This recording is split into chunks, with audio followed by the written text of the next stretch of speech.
Hello everyone, আসসালামু আলাইকুম। যারা আমার চ্যানেলটি সাবস্ক্রাইব করেননি দয়া করে সাবস্ক্রাইব করুন নতুন নতুন রেসিপি পেতে।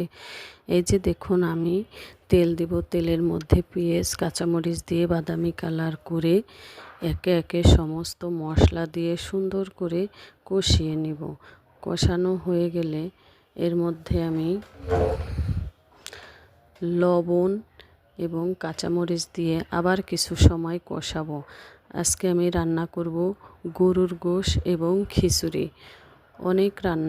অনেক গরুর গোশ খিচুড়ি রান্না করব। বেশি রান্না তাক করা বড় কঠিন।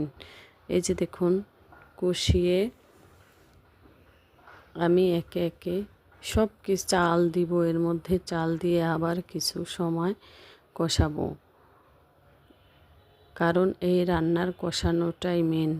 এবং পানির পরিমাপটা যদি ঠিক থাকে রান্নাটা সুন্দর হবে। এই যে চাল দিয়ে আবার কিছু সময় কষাবো। আমি 3 কেজি চাল এবং 3.5 কেজি গরুর গোশ দিয়েছি। বুঝতেই পারছেন তো, অনেক রান্না। তবে এই রান্নাটা না খেতে খুব মজা হবে। গরুর গোশ খিচুড়ি রান্নার কথা শুনলে জিভে জল চলে আসে। এই যে দেখুন, আমি গরুর গোশ আর একটা চুলায় রান্না করতেছি। এই যে আমি পানি দিয়েছি, কষানোর পরে পানিটা গরম করে দিয়েছি। কি সুন্দর আমার খিচুড়িটা ঝরঝরে হয়েছে।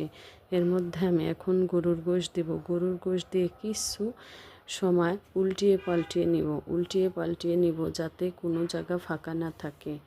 এই যে দেখুন কেমন হয়েছে বলুন তো। দেখতে যেমন সুন্দর হয়েছে, খেতে অবশ্যই মজা হবে।